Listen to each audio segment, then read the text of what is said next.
डुबकियाँ सिंधु में गोताखोर लगाता है, जा जाकर खाली हाथ लौट कर आता है। मिलते नहीं सहज ही मोती, गहरे पानी में मुट्ठी उसकी हर बार खाली नहीं होती।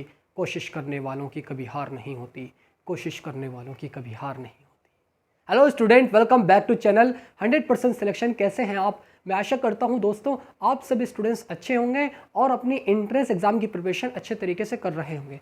जैसे कि आप जानते हैं बच्चों, इससे पहले मैं 8 चैप्टर को बिल्कुल सही तरीके से कवर कर चुका हूं। आज मैं एक नए चैप्टर की शुरुआत कर रहा हूं। जैसे कि आप यहाँ पर देख रहे हैं, संख्या पद्धति, नंबर सिस्टम। इस चैप्टर के माध्यम से जितने भी इंपॉर्टेंट क्वेश्चन बनते हैं उनको मैं डिज़ाइन कर रहा हूँ, है ना। इस वीडियो पर अगर आप दोस्तों नए आए हों तो चैनल को सब्सक्राइब करना बिल्कुल भी ना भूलें, क्योंकि दोस्तों पूरे एंट्रेंस एग्जाम की तैयारी बहुत जल्दी मैं ही कराने वाला हूं आपकी। ठीक है, आज मैं आप सभी स्टूडेंट्स के लिए इस वाले चैप्टर का बेसिक और कुछ इंपॉर्टेंट क्वेश्चन होंगे और अगली वीडियो में इस पूरे चैप्टर को सही तरीके से कवर करा दिया जाएगा। ठीक है दोस्तों, तो यहां पर आप देख रहे हैं सबसे पहला स्टेप क्या रहेगा आपको दोस्तों, नंबर, नेचुरल नंबर। देखिए, प्राकृतिक संख्याएं किसे कहते हैं हम? जिससे हम वस्तुओं की गिनती करते हैं, जैसे 1 2 3 4 5 6 7 8। ये सारे कौन से नंबर है? ये सारे प्राकृतिक संख्याएं हैं, नेचुरल नंबर है। उसके बाद में दोस्तों यहाँ पर सेकंड स्टेप, यानी होल नंबर किसे कहते हैं? पूर्ण संख्या, जिसमें जीरो को भी सम्मिलित कर लिया जाए, यानी 0 1 2 3 4 5 6 7। ये सारे नंबर हमारे होल नंबर होते हैं, यानी पूर्ण संख्या होती है इसको। ठीक है, उसके बाद में तीसरा इवन नंबर। इवन नंबर वह संख्याएं होती हैं जो 2 से पूरी तरह विभाजित हो जाती हैं। 2 4 6 8, ये सारे नंबर जो है दोस्तों ये सम संख्याएं हमारी होती हैं। ठीक है, उसके बाद में फोर्थ वाला यानी ऑड नंबर किसे कहते हैं? विषम संख्याएं। विषम संख्याएं एक ऐसी संख्याएं होती हैं जो 2 से विभाजित नहीं होती हैं, जैसे 1 3 5 7 9। ये सारी संख्याएं दोस्तों विषम संख्याएं होती हैं जो कि 2 से विभाजित नहीं होती हैं। ठीक है, उसके बाद में दोस्तों यहाँ पर इंटीजर्स यानी पूर्णांक किसे कहते हैं? दोस्तों जगह पूर्णांक 0 1 2 3, 0 से पहले भी संख्याएं होती है, -1 -2 -3। ये सारे नंबर जो होते हैं दोस्तों माइनस वन माइनस में जो आते हैं, ये सिर्फ कल्पना वाले हैं, जिसको हम कल्पना कर सकते हैं। ठीक है, इस चीज़ को आप याद रखेंगे, यानी काल्पनिक नंबर, काल्पनिक संख्याएं। उसके बाद में दोस्तों प्राइम नंबर किसे कहते हैं? जिसको हम कहते हैं अभाज्य संख्याएं। प्राइम नंबर यानी 2 3 5 7 11, यानी अभाज्य संख्या है। या तो वो खुद से ही कटेंगी, या तो वो एक से कटेंगी, या खुद से ही कटेंगी। इसके अलावा वो किसी से नहीं कटती हैं। जैसे कि मैं आपको यहाँ पर बताऊँ, 3 या तो ये खुद से ही कटेगा या ये एक से कट रहा है। उसके बाद में 7 जो है, या तो ये खुद ही से कटेगा या एक से कट रहा है, यानी एक से और खुद के अलावा वो किसी और नंबर से नहीं कटता है। इसको कहते हैं हम अभाज्य संख्या है। उसके बाद में कंपोजिट नंबर यानी संयुक्त संख्या, इसको हम समग्र संख्या भी कहते हैं। ठीक है, तो यहाँ पर 4 6 8 10 12, यानी ये खुद के अलावा और एक के अलावा भी किसी और नंबर से विभाजित हो जाती है। जैसे 4 2 से भी कट रहा है, 4 से भी कट रहा है और 1 से भी कट रहा है, यानी 2 से अधिक नंबर से वो कट जाता है। मैं आशा करता हूँ ये कॉन्सेप्ट, ये चीज़ आपको समझ आ रही होंगी। उसके बाद में दोस्तों यानी रेशनल नंबर, परिमेय संख्याएं किसे कहते हैं? जिन संख्याओं को हम P/Q के रूप में लिख सकते हैं, लेकिन Q उसका 0 नहीं होना चाहिए। हाँ, बिल्कुल सही सुना आपने। यानी जैसे यानी 3/5 2/3, Q is not equal to 0, यानी Q का मान 0 नहीं होना चाहिए, यानी उसके डिवाइड में, उसके हर में 0 नहीं होना चाहिए। उसके बाद में दोस्तों यहाँ पर इरेशनल नंबर। इरेशनल नंबर जैसे पाई, √3 √5, रूट के अंदर जाते हैं, और पाई भी हमारा क्या है? एक इरेशनल नंबर है, एक अपरिमेय संख्या है। उसके बाद में दोस्तों ये सारी चीज़ें आपको समझ आ गई होंगी, है ना।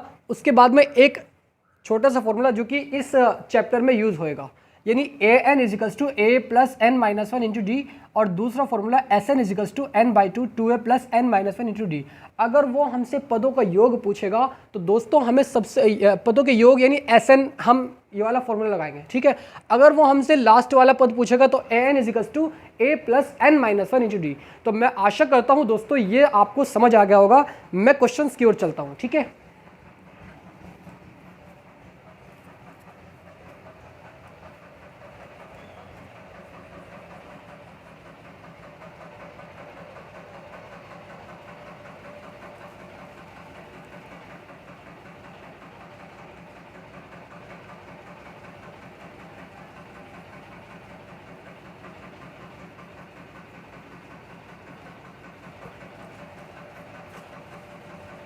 पहला क्वेश्चन गया आपकी स्क्रीन पर। अब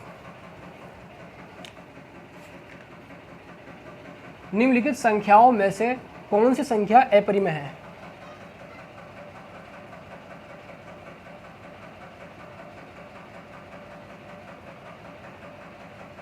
निम्नलिखित संख्याओं में से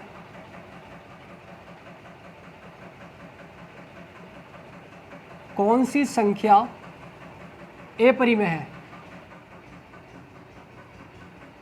अपरिमेय है। 4 ऑप्शन दे दिए हैं इसमें।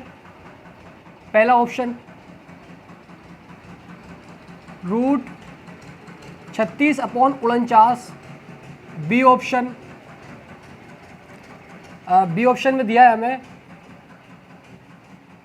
बी ऑप्शन दे रखा है इसमें √16। सी ऑप्शन में दिया हुआ है √25 और डी ऑप्शन में दिया है √3।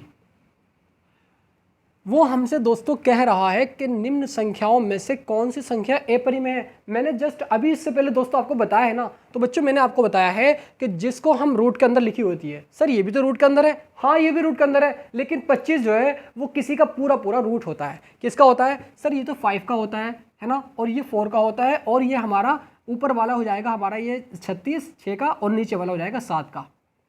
तो इसको भी हम P/Q के रूप में लिख सकते हैं, इसको भी लिख सकते हैं, इसको भी लिख सकते हैं, लेकिन इसको नहीं लिख सकते हैं। Option number D is the correct answer. मैं उम्मीद करता हूं दोस्तों ये कॉन्सेप्ट भी आपको समझ आ गया होगा। नेक्स्ट क्वेश्चन की ओर चलते हैं।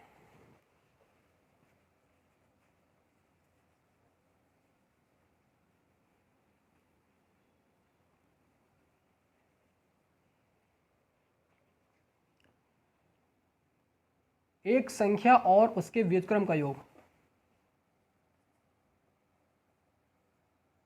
एक संख्या और उसके व्युत्क्रम का योग 17/4 है, तो संख्या क्या है? 17/4 है, तो वह संख्या क्या है? दोस्तों ये तो बहुत आसान है, इसको हम चुटकियों में सॉल्व करेंगे। देखिए दोस्तों, वो हमसे कह रहा है कि एक संख्या और उसके व्युत्क्रम, यानी हमें संख्या नहीं पता तो उस संख्या को हम x मान लेते हैं। तो मान लेते हैं वो संख्या हमारी x है, और उसके व्युत्क्रम यानी इस x का व्युत्क्रम यदि इसका x का उल्टा हो जाएगा हमारा क्या, 1/x, और उसका योग 17/4 है, इजिकल्स टू 17/4। यहां से दोस्तों आपकी एक क्वाड्रेटिक इक्वेशन बन जाएगी, और यहां से उसके 2 मान निकल कर आएंगे। अगर दोनों मानों में से एक मान दोस्तों आपको ऑप्शन में जरूर दिए हुए होंगे। यहां पर सबसे पहले स्टेप आप x की x में मल्टीप्लिकेशन करेंगे, यानी x² प्लस के 1 और डिवाइड में आपका यहां पर x आ जाएगा, इजिकल्स टू 17/4। ठीक है, क्रॉस मल्टीप्लाई करेंगे आप यहां से 4 की x² प्लस 1 में करेंगे तो यहां पर 4x² प्लस के 4 आ जाएगा, इजिकल्स टू x की 17 में करेंगे 17x आ जाएगा। इतना तो कर ही सकते हैं ना? बिल्कुल सर। तो 4x² माइनस के 17x हो जाएगा, और प्लस के 4 इजिकल्स टू 0। 4 चौक 16, 16 के ऐसे टुकड़े करने हैं, प्लस करके यहाँ पर हमारा क्या आना चाहिए, 17 आना चाहिए, लेकिन मल्टीप्लाई करके हमारा 16 ही आए। कैसे होगा? अरे सर बहुत आसान है, 16 ही कम 16, तो यहाँ पर 4x² माइनस के 16 प्लस 1 x प्लस के 4 इजिकल्स टू 0। यहाँ भी अब इसकी यानी इस x के अंदर मल्टीप्लाई कराते हैं, तो 4x² माइनस के 16x, निशान चेंज होगा, माइनस के x प्लस के 4 इजिकल्स टू 0। x यहाँ पर भी है, यहाँ पर भी है, यहाँ से हमने इसको बाहर निकाला, तो दोस्तों यहाँ पर देखिए इसको यहाँ से हम कॉमन ले सकते हैं क्या, यहाँ से 4x कॉमन ले सकते हैं हम, 4x। ठीक है, तो यहाँ हमारा बचेगा दोस्तों x माइनस के 4 बचेगा। ठीक है, x माइनस 4, यहाँ से हमने कॉमन लिया माइनस के 1, और यहाँ पर हमारा ब्रैकेट में x माइनस 4 बचेगा। लास्ट वाले ब्रैकेट में दोस्तों 4x माइनस 4 यहाँ पर भी है, यहाँ पर भी है, इसको यहाँ से बाहर निकालेंगे, यानी x माइनस 4 हमारा एक ब्रैकेट में आ जाएगा, 4x माइनस 1 बचेगा, 4x माइनस के 1, ठीक है। अब यहाँ से x के मान निकालेंगे, यानी x minus 4 is equal to 0, x is equal to 4 आ जाएगा यहाँ पर x का मान। दूसरा आएगा 4x, चूंकि दोस्तों इज इक्वल टू 0 चल रहा है, इज इक्वल टू 0 चल रहा है, तो 0 के बराबर रखेंगे, तो 4x minus 1 is equal to 0, 4x इस 1 को उधर लेकर जाएंगे तो 1, और x इज इक्वल टू 1/4। तो दोस्तों दोनों में से कोई से भी ऑप्शन में आ रहा होगा उसको आप जरूर टिक कर आएंगे, ठीक है। एंट्रेंस एग्जाम किसी भी तरीके से दोस्तों हमें क्लियर करना है, ठीक है। ये क्वेश्चन समझ आया हो तो लाइक कर दीजिएगा और कमेंट में जरूर बताएं दोस्तों, ठीक है। नेक्स्ट क्वेश्चन की ओर चलते हैं।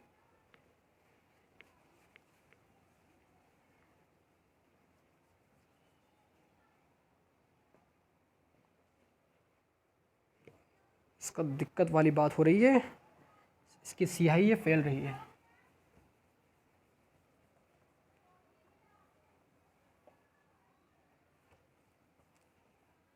कोई बात नहीं, आपको तो साफ चमक रहा होगा, मुझे उम्मीद है, ठीक है। नेक्स्ट क्वेश्चन की ओर चलते हैं और ये वाले क्वेश्चन में देखते हैं। एक भिन्न का हर अंश से 5 अधिक है। एक भिन्न का हर अंश से 5 अधिक है। यदि भिन्न के अंश से, यदि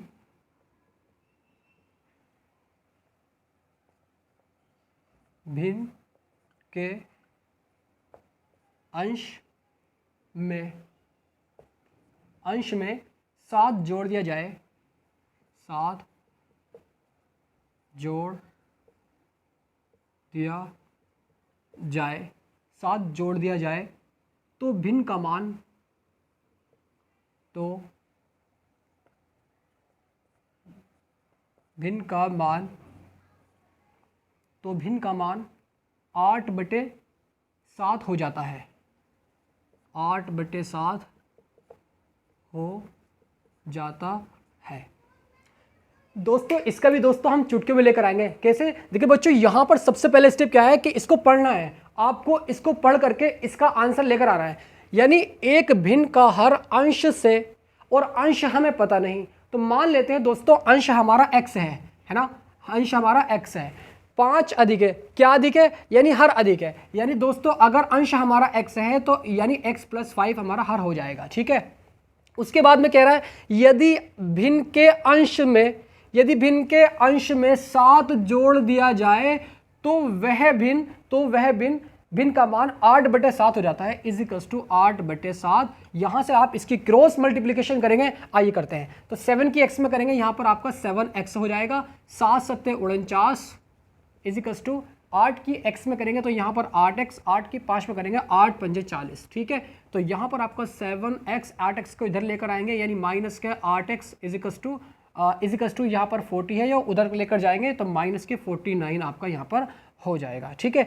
7x, 8x यानी ये माइनस हो जाएगा, तो यहाँ पर केवल दोस्तों माइनस के x बचेगा, इज इक्वल टू यहाँ पर माइनस के 9 बचेगा, x से minus cancel, x is equal to 9 is the right answer आपका हो जाएगा।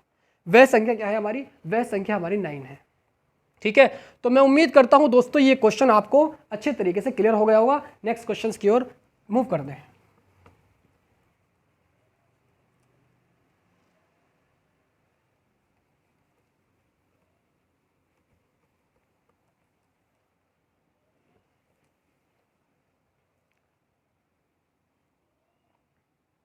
$300 से $1900 के बीच, 300 से 1900 के बीच, 300 से 1900 के बीच में ऐसी कितनी संख्या है, कितनी संख्या है जो 8 से पूरी तरह, जो 8 से पूरी तरह विभाजित है।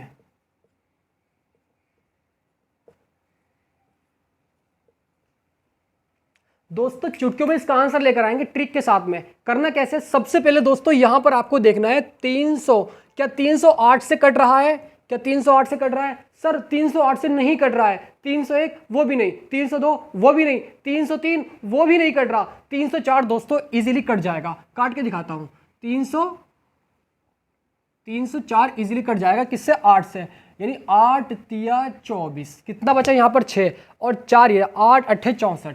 ठीक है, कितनी बार कट गया? 38 बार कट गया दोस्तों। ठीक है, 8 तिया 24, उसके बाद में बचा 6 और 4 ये रहा 64, तो 8 8 64। तो बिल्कुल दोस्तों यहां पर कट जाएगा आपका ये वाला, यानी 304 आपका पहला आ जाएगा 304। उसके बाद में इसमें कितने जोड़ेंगे हम? इसमें 8 जोड़ देंगे तो 312 हो जाएगा, इसमें 8 जोड़ देंगे 320 हो जाएगा, dash dash dash dash dash. यानी दोस्तों ऐसी कितनी संख्याएं हैं जो 8 से पूरी तरह विभाज्य है? किसके बीच में? 1900 के बीच में। क्या 1900 8 से कट रहा है? अरे सर 1900 नहीं कट रहा है, कौन सा कट रहा है फिर? आप यहां पर 1895, कितने? 1800, हाँ 1896 दोस्तों इजीली यहां पर कट जाएगा आपका, 8 से कट जाएगा। ठीक है, तो लास्ट वाला पद इसका ये हो गया और शुरू वाला पद ये हो गया। तो प्रथम पद को हम ऐसे व्यक्त करते हैं। तो दोस्तों यहां पर ए का मान कितना आ गया? ए का मान 304 आ गया। उसके बाद में डी का मान निकालने के लिए, डी क्या है? अरे सर डी होता है दूसरे पद में से पहले पद को माइनस करके जो आता है, जिसको हम सारवंतर कहते हैं। ठीक है, तो डी का मान यहां पर आ जाएगा हमारा 312 माइनस 304 करेंगे तो यहाँ पर डी का मान 8 आ जाएगा। ठीक है, बिल्कुल ए पता है, डी पता है, तो क्या दोस्तों हम ए एन नहीं निकाल सकते हैं? हाँ सर बिल्कुल निकाल सकते हैं। फॉर्मूला हम जानते हैं क्या, कि A N equals to A plus N minus 1 into D. Clear? तो ए क्या है? प्रथम पद जो कि 304 है, और ए एन का मान हमें निकालना है 304 प्लस के n माइनस 1। एन क्या है? अरे सर n तो हमें पता ही नहीं, n कितना है इसमें? n तो हमें मालूम ही नहीं है। हाँ अरे भाई an का मान तो दिया हुआ है ना 1896, लास्ट वाला पद तो हमें मालूम है ना, ये वाला an का मान कितना है? 1896। 1896 यहाँ पर इसका मान दिया हुआ है 1896। ठीक है, n का मान 1896 दिया हुआ है। 304 प्लस के n का मान हमें निकालना है n माइनस के 1, और d का मान भी दोस्तों हम जानते हैं क्या, कि d का मान यहाँ पर 8 दिया हुआ है। ठीक है, बिल्कुल। अब क्या करेंगे, इस 8 के अंदर मल्टीप्लिकेशन करा दो, या ऐसा करो इस 304 को इसके पास ले जाओ, तो यहाँ पर हो जाएगा आपका ये 8n, या एक काम करो यहाँ पर आप इसको, यानी 8n minus 1 equals to 1896 minus कर देंगे 304। ठीक है, यानी 8 और n माइनस के 1, या इस 8 को भी डिवाइड में आप लेकर आ सकते हैं। ठीक है, 1896 से इसको माइनस करेंगे, यानी 4 में से 6 में से 4 गया, कितना बचा? 2 बचा। ठीक है, 9 में से 0 गया तो 9 ही बचेगा। ठीक है, 8 में से 3 गया, कितना बचा? 5 बचा, और 1 आ जाएगा ये। ठीक है, और डिवाइड में दोस्तों आपका यहाँ पर 8 आ जाएगा। क्लियर? अब इसको काटेंगे 8 से, तो आइए काटते हैं इसको। 1592 को हम 8 से जब काटते हैं तो 8 आटिकम 8, कितना बचा? 7 बचा, उतार लिया 9, 8 7 56, 8 8 64, 8 8 64, 8 9 72। ठीक है, कितना बचा? 7 बचा, और 8 9 72, 199 बार ही कट जाएगा दोस्तों। यानी यहाँ से हमारा n minus 1 equals to 199, n equals to इधर को जाएगा 1 हो जाएगा प्लस का, यानी 199 प्लस के 1, यानी n इजिकल्स टू 200। यानी दोस्तों इस पूरी एपी में, इस पूरी समांतर श्रेणी में कितने पद हैं? सर यहाँ पर 200 आया है। हाँ बिल्कुल, इसके अंदर 200 पद हो जाएंगे। मैं आशा करता हूँ दोस्तों ये क्वेश्चन आपको बहुत इजीली क्लियर हो गया होगा। नेक्स्ट क्वेश्चन की ओर चलते हैं। सारे क्वेश्चन दोस्तों आपके एंट्रेंस एग्जाम में पूछे जा गए हैं, और अगर आप इन सारे क्वेश्चन को अच्छे तरीके से रिवीजन कर लेते हैं तो इन्हीं में से क्वेश्चन बनते हैं, आप इस बात से निश्चिंत रहिएगा। ठीक है,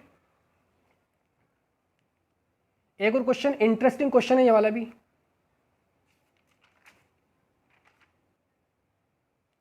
100 से 1000 के बीच,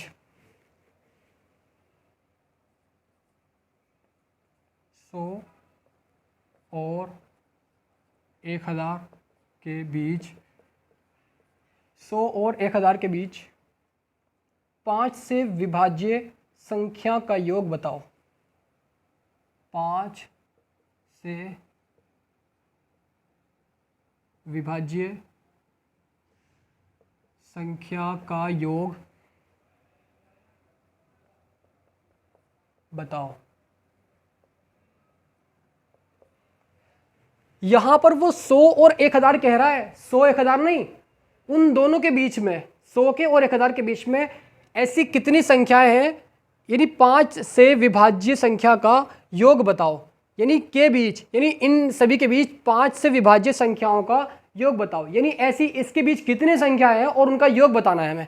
कैसे करना है दोस्तों, सबसे पहले स्टेप क्या होगा, आपको यहां से a का मान निकालना पड़ेगा, यानी 100 तो है नहीं, 105 हो जाएगा, है ना, 105 पहली संख्या तो 105 हो जाएगी। फिर उसके बाद में डैश यहाँ पर 105 और सेकंड हो जाएगी आपकी 105 प्लस के 110 प्लस के 115 और प्लस के 120 dash dash dash dash dash और लास्ट वाला पर दोस्तों 995 आ जाएगा। क्योंकि दोस्तों 5 से विभाज्य, 5 से कट रहा है और इन दोनों के बीच में है, तो यहाँ पर सबसे पहले स्टेप यानी a का मान हमारा कितना आ गया, 105 आ गया, ठीक है। d का मान हमें पता है 5 है, ठीक है। तो यहाँ से a n equals to n का मान भी हम जानते हैं कितना है, n इजिकल्स टू 995 है, ठीक है, 995। तो a n equals to a plus n minus 1 into D, ठीक है। a n का मान कितना है, 995 है, इजिकल्स टू a का मान कितना है, a का मान 105 दिया हुआ है, तो 105 हम यहाँ पर रख देंगे प्लस के n माइनस 1, चूँकि n तो हमें निकालना है ना, और d का मान यहाँ पर कितना है, 5 है, क्लियर। अब इस 105 को इधर लेकर आइए आप, तो यहाँ पर n माइनस 1 और ये 5 भी डिवाइड में आ जाएगा, ठीक है। 995 माइनस के 105 और डिवाइड में आपका 5 आ जाएगा, क्लियर। आप इसमें से इसको माइनस कीजिएगा, यानी n माइनस 1 इजिकल्स टू 5 में से 5 गया 0 बचा, ठीक है। 9 में से 0 गया तो 9 ही बचेगा, क्लियर। 9 में से 1 गया 8 बचा, डिवाइड में 5 आ जाएगा, काट दो 5 से इसको, 5 ही कम 5, 3 बचा 39, 5 7 35, 5 7 35, 1 बचा और 10 यानी 5 दूनी 10, यानी n minus 1 equals to 172, n equals to 172 और प्लस 1, यानी n का मान दोस्तों कितना आ गया, 173 आपका आ गया n का मान। n का नहीं पूछा हमसे, हमसे वो पूछ रहा है क्या, हमसे वो कह रहा है 5 से विभाजित संख्या का योग बताओ, यानी इनके बीच में कितनी ऐसी संख्याएं हैं और उनका हमें योग बताना है जो 5 से विभाजित है, ठीक है। तो अब यहाँ पर एक फॉर्मूला मैं यहाँ पर इधर ही करता हूँ, ठीक है, इधर साइड ही करता हूँ। फॉर्मूला मैंने आपको बताया था S N equals to n/2 a plus n minus 1 into D, यही तो फॉर्मूला होता है ना। हाँ सर बिल्कुल यही होता है, 2a यहाँ पर 2a plus n minus 1 into D. S N का मान तो हमें बताना है ना, कितने पदों का योग, तो कितने पद यहाँ पर 173 है, तो यहाँ पर आपका ये आ जाएगा s 173 इजिकल्स टू n/2 था, 173 है, तो अब यहाँ पर 173 डिवाइड बाई 2, 173 डिवाइड बाई 2 और ब्रैकेट के अंदर यहाँ पर 2a। a का मान कितना है सर, a का मान यहाँ पर रखा हुआ है 105, 105 की मल्टीप्लाई हम जब करेंगे 2 से, तो दोस्तों 105 की मल्टीप्लाई 2 से करेंगे तो 210 हो जाएगा, ठीक है। तो यहाँ पर आपका 210 में लिख रहा हूँ, ठीक है, प्लस n माइनस 1, n कितना है 173, 173 है, माइनस करेंगे मान 172 बचेगा, इंटू डी का मान कितना है, डी का मान यहाँ से अभी हमने देखा था 5 है, तो हम यहाँ से 5 से इसकी मल्टीप्लिकेशन कर देंगे, ठीक है। तो यहाँ पर इजिकल्स टू 173 डिवाइड में 2 आ जाएगा और यहाँ पर आपका आ जाएगा दोस्तों 5 दूनी 10, 5 दूनी 10 का 0 हासिल लगा 1, 5 7 35, 35 और 1 36, 36 का 6 हासिल लगे 3, 5 ही कम 5 और 3 8, 360, ठीक है। अब 360 में ये ऐड कर देंगे 173 डिवाइड बाई 2 और यहाँ पर 0 0 0 आ जाएगा, 6 और 1 7 हो जाएगा, 3 और 2 5 हो जाएगा। और दोस्तों यहाँ पर आपको इसको काटेंगे तो 2 दूनी 4 और 2 अट्ठे 16 और 2 पंजे 10, 285 बचेगा। 285 की मल्टीप्लाई आप 173 से करेंगे तो दोस्तों यहाँ पर आपका आ जाएगा 98,450, 98,450 इज द राइट आंसर। तो दोस्तों इन सभी संख्याओं का जो 1000 और 100 के बीच में है, इन सभी का संख्याओं का योग 98,450 आ चुका है। मैं उम्मीद करता हूं दोस्तों ये क्वेश्चन भी आपको इजीली समझ आ गया होगा। नेक्स्ट क्वेश्चन की ओर मूव करते हैं। पूछा गया कि सर इतना लंबे क्वेश्चन भी आते हैं क्या? कोई कोई होता है, वरना सारे जो क्वेश्चन होते हैं वो ट्रिकी वाले होते हैं, इजीली सॉल्व हो जाते हैं। ठीक है, ज़्यादा हार्ड पेपर नहीं आता है, बस जो बच्चा पढ़कर जाएगा डेफिनेटली उस एग्जाम को क्लियर कर आएगा।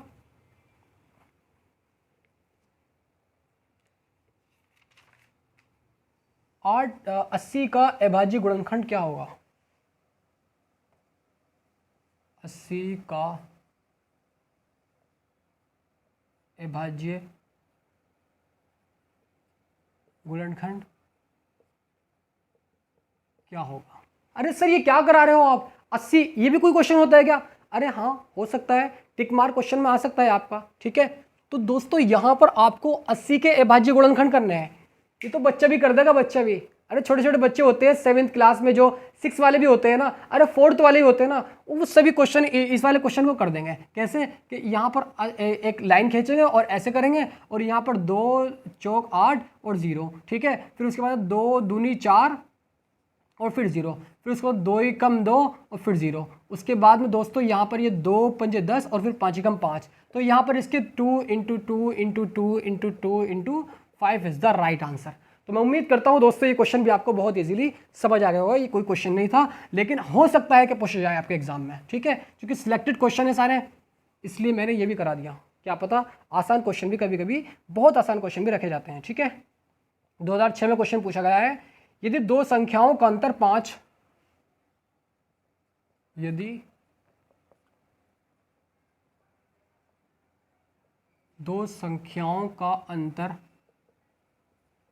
5, दो संख्याओं का अंतर 5 तथा उनका गुणनफल 13 है, तथा उनका गुणनफल 13 है, उनका गुणनफल 13 है, तो उनके वर्गों का योग क्या है? तो उनके वर्गों का योग क्या होगा? सर ये कितने आसान क्वेश्चन करा रहे हैं आप, ये क्वेश्चन कैसे पूछे जा सकते हैं? अरे हाँ दोस्तों यही पूछे जाते हैं, मैं कितनी बार आपसे बताऊं। तो करना दोस्तों सबसे पहले है कि आपको इस वाले क्वेश्चन को पढ़ना है, रीड करना है अच्छे से, और रीड करते करते इसका आंसर लेकर आना है। तो यहां पर आपको यदि दो संख्याओं का अंतर, और वे संख्या दोस्तों में पता ही नहीं, तो मान लेते हैं वो संख्या हमारी, यानी एक संख्या हमारी x है और दूसरी संख्या हमारी क्या है? y है। तो यहां पर x minus Y is equals to 5 दिया हुआ है, अंतर कहते हैं माइनस को घटाने को। तो दोस्तों x minus Y is equals to 5 तथा उनका गुणनफल, उनका गुणनफल कितना है? यहां पर 13 दिया हुआ है। उन दोनों संख्याओं का यानी x और y का गुणनफल कितना है? 13 दिया हुआ है। कह रहा है तो उनके वर्गों का योग क्या होगा? कितनी बार ये क्वेश्चन करा चुका हूं, कितनी बार। आइए फिर करते हैं। तो दोस्तों यहां पर हम जानते हैं x माइनस वाई का whole square is equal to, ये तो बच्चा भी कर देगा। तो यहाँ पर एक्स स्क्वायर प्लस के वाई स्क्वायर माइनस के 2xy। अब इसका मान भी हमें पता है और दोस्तों इसका मान भी पता है, तो क्या ये नहीं निकाल सकते हैं हम? हाँ सर बिल्कुल निकाल सकते हैं। तो दोस्तों यहाँ पर x माइनस वाई 5 दिया हुआ है, 5 का स्क्वायर करेंगे तो 25 आपका यहाँ पर हो जाएगा, is equal to X square plus के वाई स्क्वायर माइनस के एक्स वाई का मान 13 और 13 दूनी 26। ठीक है, इस 26 को उधर लेकर जाएंगे, वर्गों के योग निकल जाएंगे दोनों संख्याओं के। ठीक है, तो यहाँ पर एक्स स्क्वायर प्लस के Y square is equal to 25 plus के 26 करेंगे, तो यहाँ पर एक्स स्क्वायर प्लस के Y square is equal to 51 is the right answer. मैं आशा करता हूँ ये क्वेश्चन आपको एकदम इजीली समझ आ गया होगा। नेक्स्ट क्वेश्चन की ओर चलते हैं।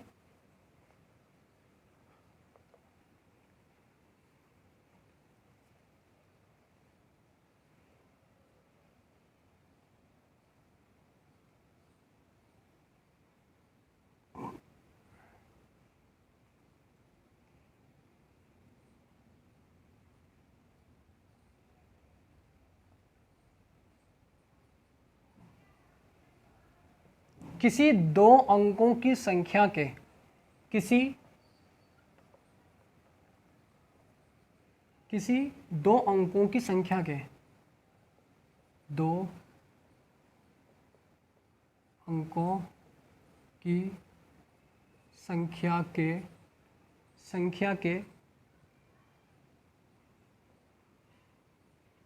संख्या के अंकों का योग, अंकों का योग 10 है, 10 है। यदि संख्या में से 18 घटा दिया जाता है, यदि संख्या में से 18 घटा दिया जाता है तो संख्या में इकाई तथा दहाई के अंक, तो संख्या में इकाई तथा दहाई के अंक आपस में बदल जाते हैं, आपस में उलट जाते हैं।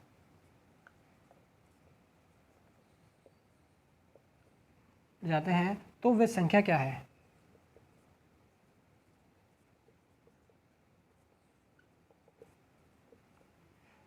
दोस्तों कितना आसान क्वेश्चन है, बस थोड़ा सा दिमाग इसमें लगाना पड़ेगा। करना कैसे है? आसान बहुत है दोस्तों। सबसे पहले पढ़ना है किसी दो अंकों की संख्या के अंकों का योग, और वे संख्या में पता नहीं। दोस्तों सबसे पहले स्टेप आपका यहाँ पर ये क्लियर करता हूँ कि अगर मैं यहाँ पर 1000 लिखूँ या 2000 लिखूँ, ठीक है, तो इसको आप किस तरीके से गिनते हैं? इकाई, दहाई, सैकड़ा, इस तरीके चलते हैं ना। हाँ सर ऐसे चलते हैं। तो यहाँ पर वो कह रहा है कि किसी दो अंकों की संख्या के अंकों का योग। मान लेते हैं दोस्तों पहली संख्या हमारी x है, यानी हमारी माना इकाई अंक जो है वो हमारा y है, और दाई का अंक इजिकल्स टू x है, ठीक है। तो दाएं का अंक कितना है? x है, और यहाँ पर इकाई का अंक कितना है? y है, और इन दोनों का योग कितना है दोस्तों? 10 है। तो यहाँ पर x plus Y equals to 10 आपकी इक्वेशन फर्स्ट बन जाएगी। दूसरी इक्वेशन बनेगी दिमाग पर जोर लगाने से। कैसे होगी? कि संख्या में ये कह रहा है कि यदि संख्या में से 18 घटा दिया जाता है, यानी इस संख्या में से अगर 18 घटा दिया जाता है तो कितनी हो जाती है? यानी एक हमारी जो संख्या है वह संख्या हमारी कितनी हो जाएगी? वह संख्या हमारी हो जाएगी 10x प्लस के वाई, ठीक है। अब इस संख्या में से कितना घटा जाता है? 18 घटा दिया जाता है। तो दोस्तों यहाँ पर आपका हो जाएगा 10x प्लस के वाई माइनस के 18। तो वो कह रहा है कि इकाई तथा दहाई के अंक आपस में उलट जाते हैं। तो दोस्तों दहाई का अंक कितना है? यानी 10x है, यानी ये वाला जो y है ये 10 के पास और ये x उधर चले आएगा। तो ये हो जाएगा दोस्तों हमारा 10y प्लस के x हो जाएगा। मैं उम्मीद करता हूँ ये कॉन्सेप्ट क्लियर हो गया होगा आपका दोस्त, ठीक है। तो अब करना कैसे? इसको सॉल्व कर लेंगे इजीली। यानी 10y को आप इस x को आप इधर लेकर आइए, तो यहाँ पर आपका 9x बचेगा। इस y को आप इधर लेकर जाएंगे तो माइनस के 9y बचेगा, ठीक है। उसका माइनस के 18 इजिकल्स टू 0, क्लियर। यानी इस x को इधर लेकर आए तो 9x, और इस y को इधर लेकर आए तो यहाँ पर आपका माइनस के 9y हो जाएगा, और 18 इजिकल्स टू 0, ठीक है। अब यहाँ से 9 से भाग कर दो इसको, तो यहाँ पर x माइनस के y, और यहाँ पर आपका बचेगा ये इजिकल्स टू उस 18 को उधर ले जाओ आप, यानी कितने को 9 दूनी 18, यानी 2 इधर लेके जाएगा तो 2 हमारा यहाँ पर हो जाएगा। तो इसको इक्वेशन सेकंड मान लेंगे। दोनों इक्वेशनों को सॉल्व करेंगे, दोनों को ऐड करते हैं तो इस y से y कैंसिल हो जाएगा, x 2x हो जाएगा, यानी 2x इजिकल्स टू 10 और 2 कितना होता है यहाँ पर 12 हो जाएगा, x इजिकल्स टू 6 हो जाएगा दोस्तों। यानी हमारा दहाई का अंक कितना आ चुका है? 6 आ चुका है। और इकाई का अंक निकालने के लिए y का मान निकाल देंगे। यानी दोस्तों इस वाले मान को हम यहाँ पर पुट करते हैं, यानी x 6 प्लस के y इजिकल्स टू 10 और y इजिकल्स टू 10 माइनस 6 और y इजिकल्स टू 4 आपका आ चुका है। तो दोस्तों वह संख्या हमारी क्या बनी? वह संख्या हमारी बनेगी यहाँ से 6 और 4 64। वह संख्या 64 है हमारी। यानी इकाई का अंक कितना है? इकाई का अंक यहाँ पर हमारा क्या था? y था, यानी 4 इकाई का अंक है। और दहाई का अंक कितना है? इकाई दहाई का अंक कितना है? यहाँ पर x यानी 6 आ चुका है, 64। तो मैं उम्मीद करता हूँ दोस्तों ये पूरी वीडियो आपको बहुत अच्छी लगी होगी। इस वीडियो को मैं यहीं पर एंड करता हूँ, और जितने भी बचे हुए क्वेश्चन हैं उनको नेक्स्ट वीडियो में कवर कर देता हूँ, ठीक है। तो God bless you students, love you and take care.